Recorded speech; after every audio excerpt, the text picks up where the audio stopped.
Never been much of a wanderer, but I'm untethered today, so I get to walk around a little, I guess. I'm going to tell you how young I am, I guess, but the first time I set foot in this church was back in the mid-'60s for a wedding, and I was the best man.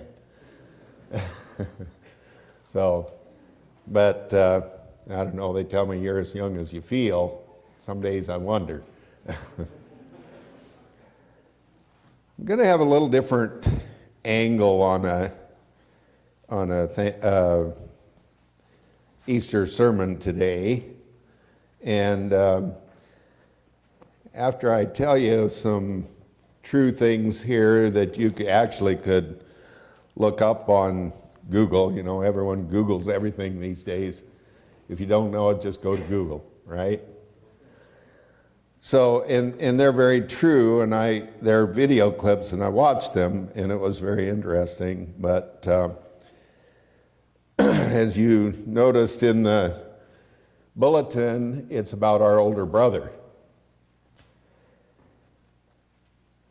There was a little girl that had a problem, and her parents were very concerned. Her problem was she had cancer and she needed a bone marrow transplant. But they couldn't find a donor. And they tried, and they tried, and they tried, and they couldn't find a donor. So they talked with one another, husband and wife, and they said, should we take a chance on having another child that might be a donor? And so they did. So the express purpose of this child was to save her older sister. And so I got to thinking about that. We have an older brother that was born for the express purpose of saving us. And he came here, and he lived, and he died, and he was resurrected, because it takes all three. If one of those is missing, we don't have salvation. So he came here with the express purpose of being born to save us. And then there's another one. There were a girl and a boy that was in a car, and they were beside a street in a big city, and I don't remember where. But as they were in the car with their little brother, there was a 15-year-old girl that came along, and she snatched their little brother and ran down the street. Immediately, without question, the girl ran right after this 15-year-old. And as quick as he could, he got out, the brother got out of the car, and he was going down the street with the stroller running after them. And so the two of them, believe it or not, caught up to that 15-year-old girl and got their brother back.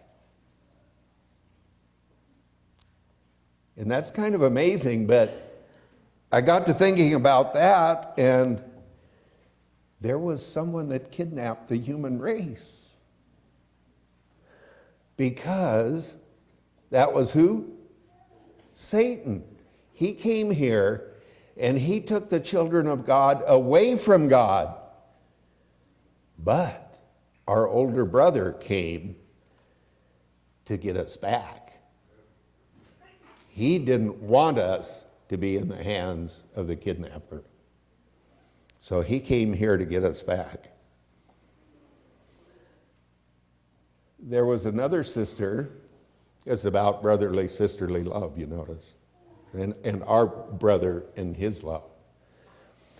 There was another sister who was watching her mother, and the mother had the baby over on the stand there for the changing stand, but she got distracted.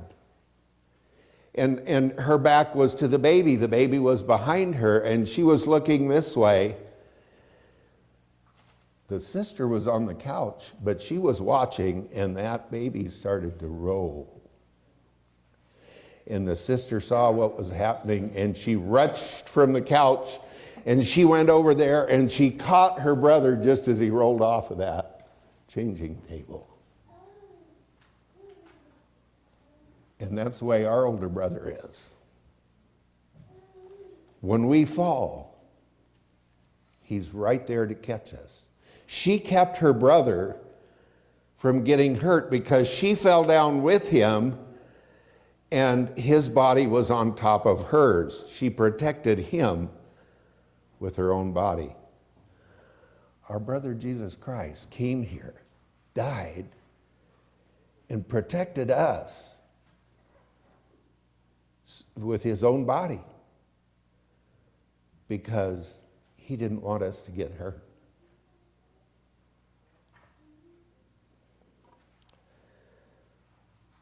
And one more here that reminded me of our older brother is there were two twin boys. They were both in a bedroom by themselves. And they were going over here. They saw a dresser drawer that was out about midway up the dresser. And without thinking, they both climbed on that dresser drawer. What do you think happened?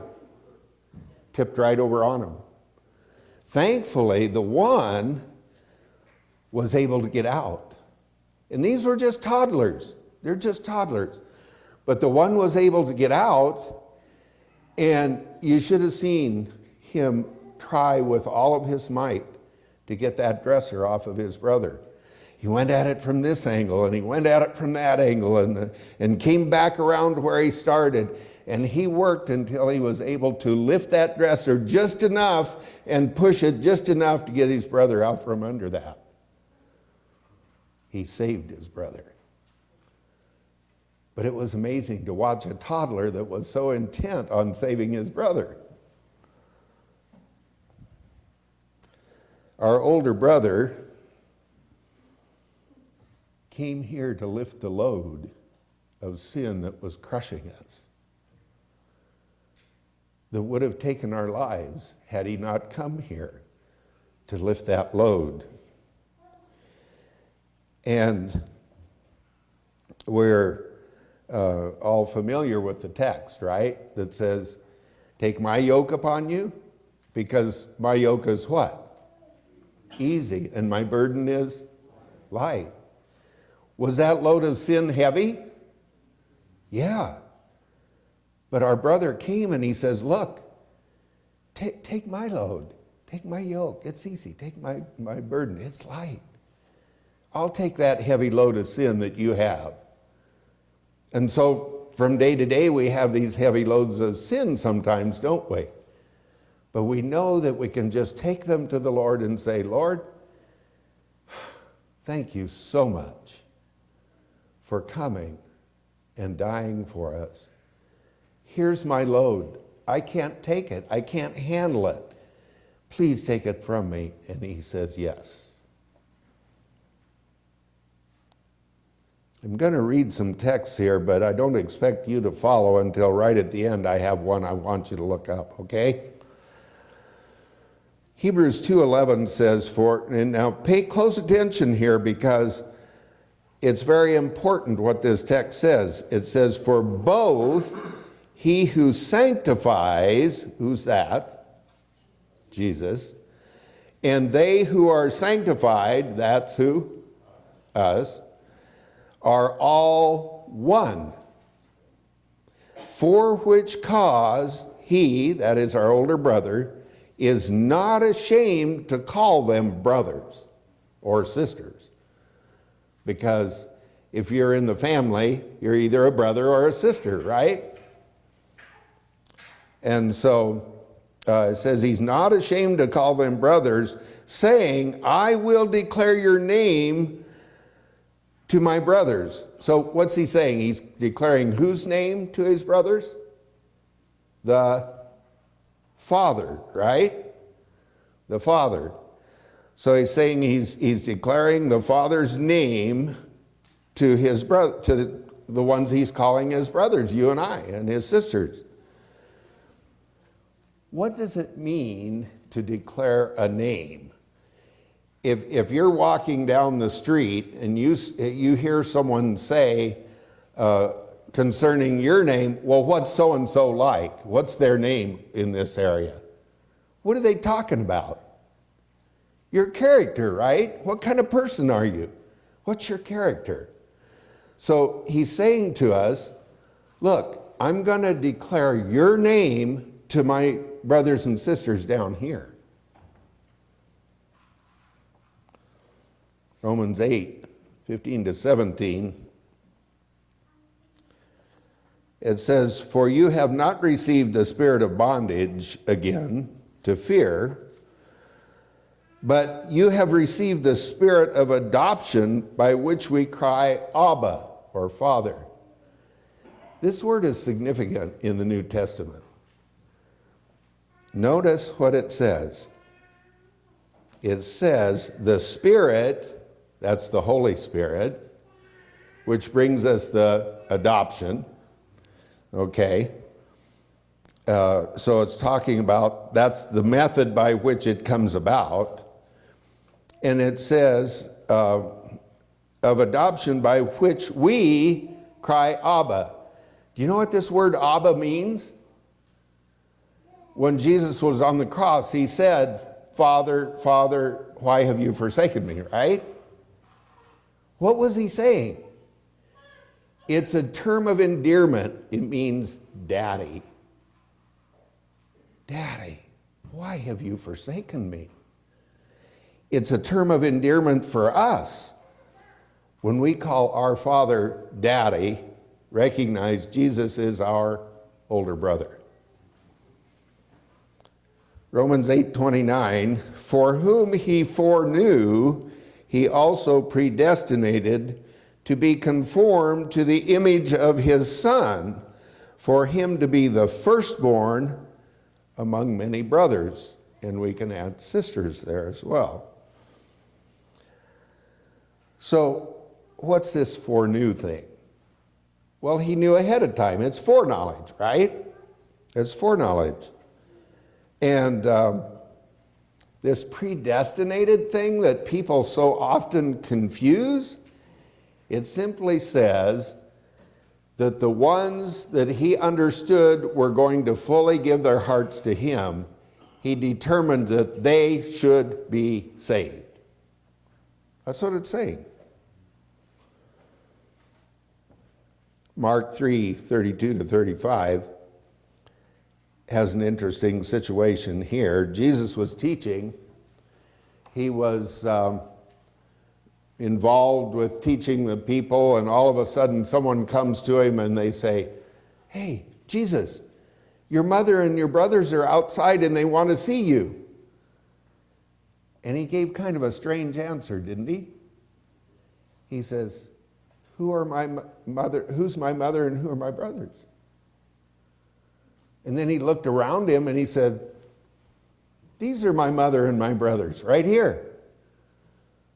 What do you think the people that asked that question were thinking about then? It's like, what? What are you telling me? But he said, look, he says, whoever does the will of God, the very same is my mother or my brothers or my sisters. So I'm trying to help us to understand what kind of an older brother it is that we have. John chapter 19, 26 and 27. This was something interesting Jesus did, and you're familiar with this. It says, "Then when Jesus saw his mother," that would be who? Mary, okay? When he saw his mother, and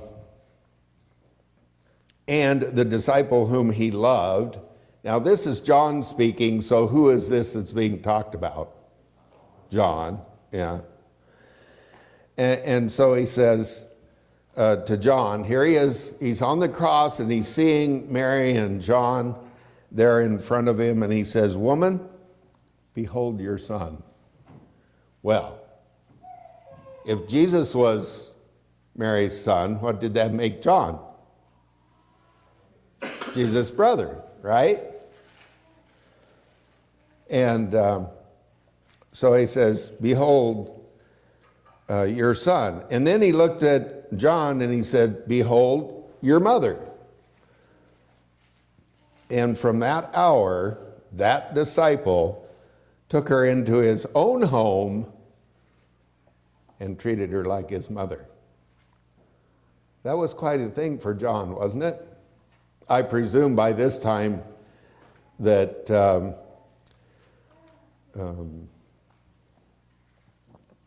Mary's husband was gone, right?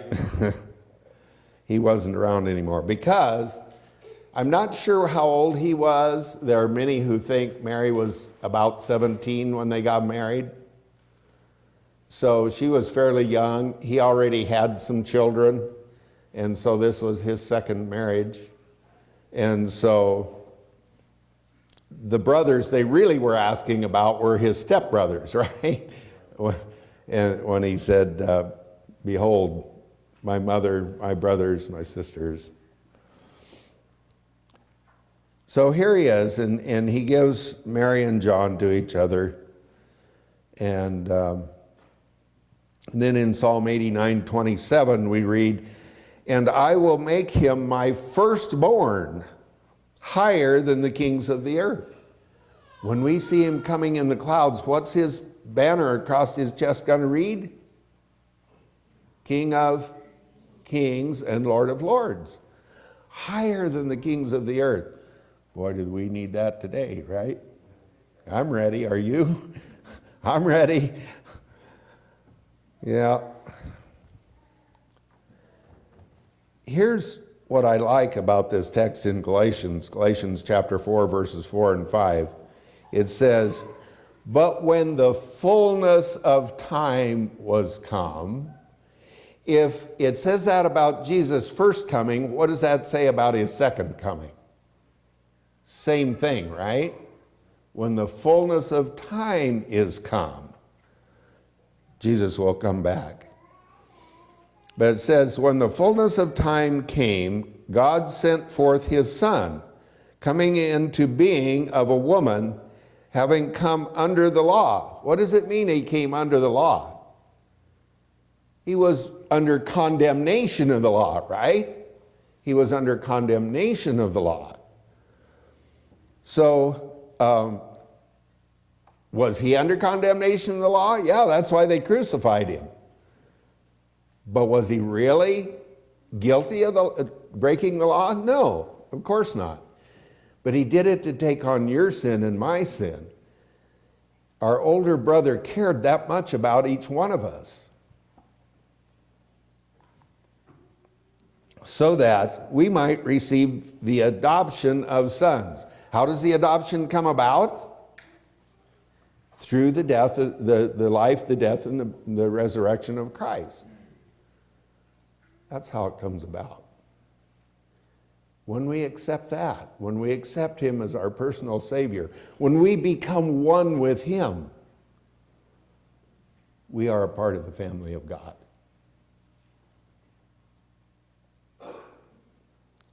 Isaiah chapter 8, verses 14 to 18 says, "And he shall be a sanctuary for you." A sanctuary. What's a sanctuary for? It's for protection, right? It's for protection. There's a place not very far from here. I heard about it quite some time ago. In fact, it's just east of us.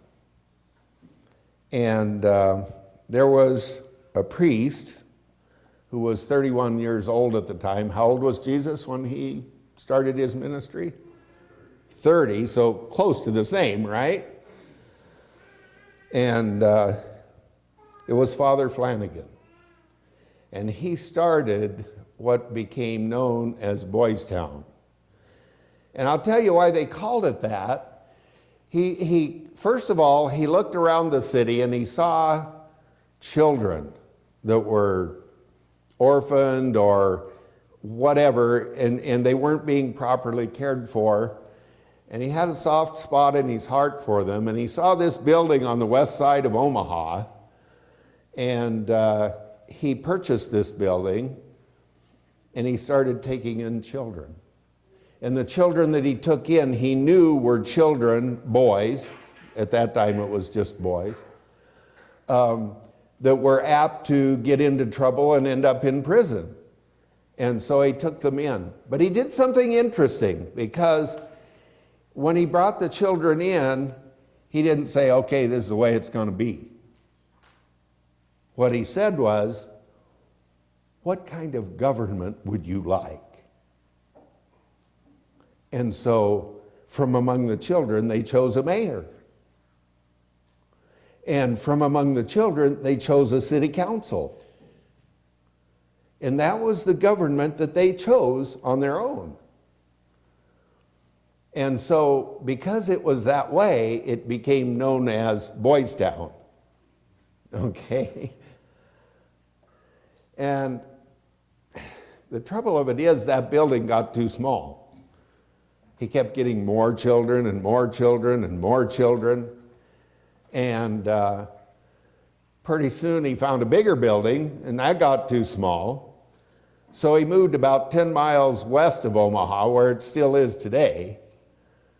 At one point, he had 1,300 children there. And they had this one building, was called Noyes Hall, Noyes Hall. And I always thought this was an actual happening, but in my reading, I find out that it was a kind of a motto that had gone around that they felt was applicable to what they were doing. And so out in front of Noyes Hall, they put a statue. And this statue is of an older boy holding a younger boy on his back. And probably most of you know what the caption says. He ain't heavy, Father. He's my brother. He's my brother. We're not heavy to Jesus. We're his brother and his sister. We're not heavy to Jesus because he's our brother. But notice what happens if you're not following God, if you're not wanting to be a part of his family. It says, but for a stone of stumbling and for a rock of falling to both the houses of Israel, a trap, and for a snare to the people of Jerusalem. And many among them shall stumble and fall and be broken and be snared and be taken. Now, what does this say? It's saying among those who say they are God's people, it will be a stumbling to some. Okay? Bind up the testimony, seal the law among my disciples, and I will wait on Jehovah, who hides his face from the house of Jacob, and I will look for him. Behold, I and the children whom Jehovah has given me for signs and for wonders in Israel, Jehovah of hosts, who dwells in Mount Zion. Now here's where I want you to turn. Turn to the 10th chapter of the book of Matthew. 10th chapter of the book of Matthew. And we're going to start with verse 16. Verse 16. Now, we got a pretty good picture of what our brother's like, right? If you're a brother, older brother or sister, would you want to warn your siblings of danger and problems that are coming so that they know what's coming ahead of time? Well, that's what this is about. Verse 16, behold, I send you out as sheep in the midst of what? Wolves. We see that today? Yeah, I think so. Last I looked out there, there's a lot of that going on. And it says, therefore, be wise as serpents and harmless as doves. Beware of men, for they will deliver you up to councils and scourge you in their synagogues. You know, but our brother doesn't just leave us with this. Watch where this goes and what happens here.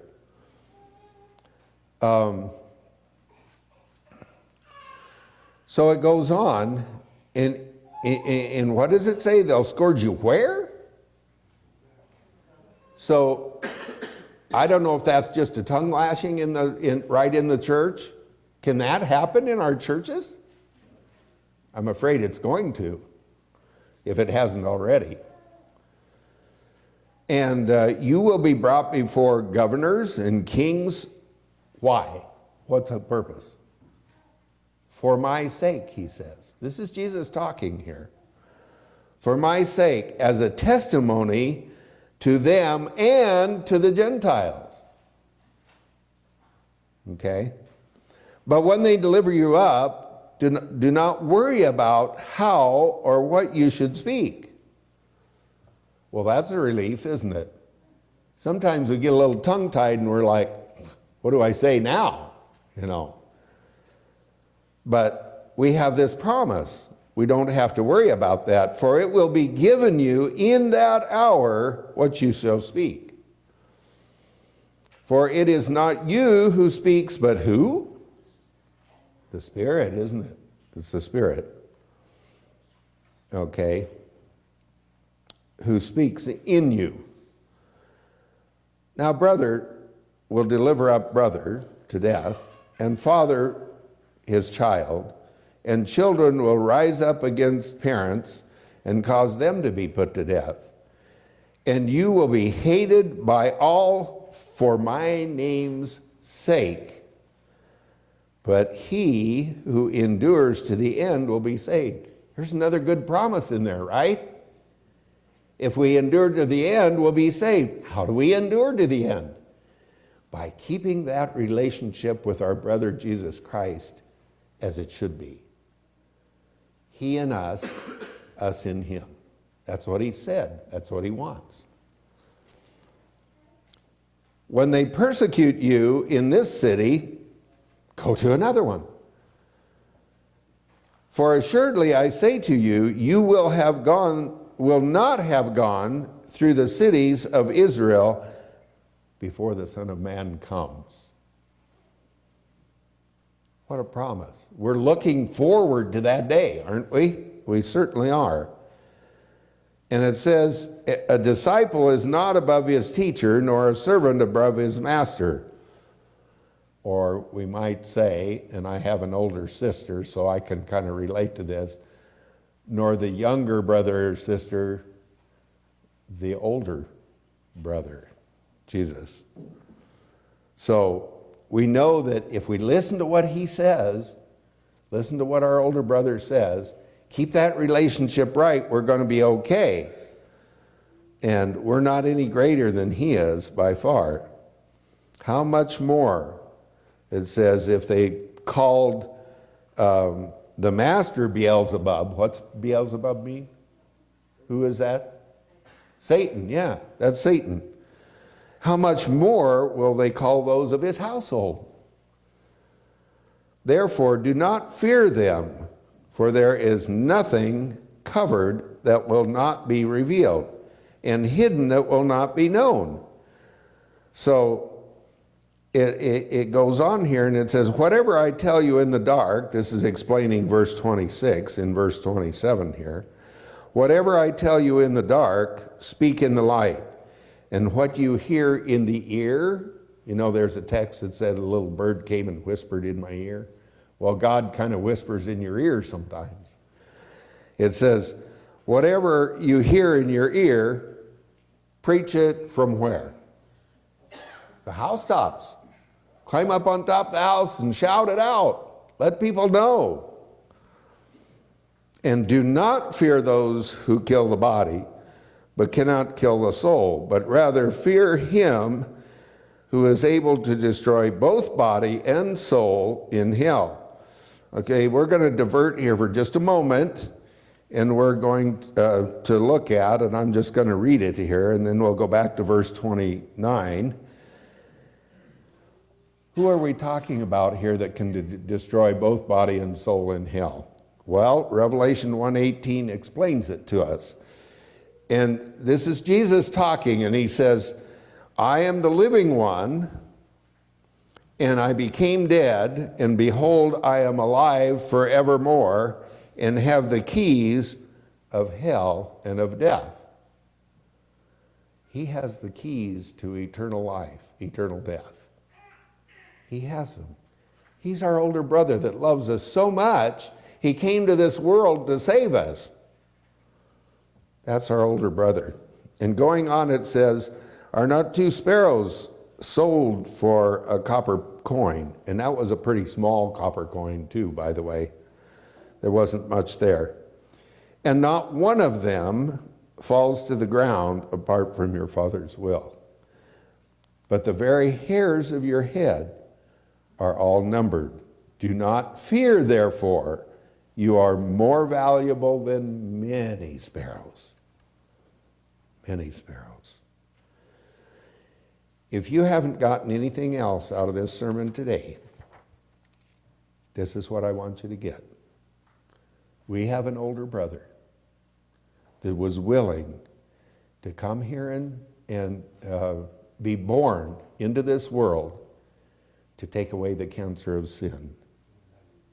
We have a brother that ran after the kidnapper and snatched us out of his hands so that we might have a home with him throughout eternity.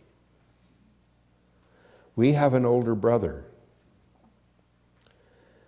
that when we're falling, puts himself in the way of our harm and our danger and catches us so that we won't be destroyed by sin. We have an older brother that will do whatever he can, as long as we allow it, to lift that heavy burden off of us so that we won't die under the crushing load of that burden of sin.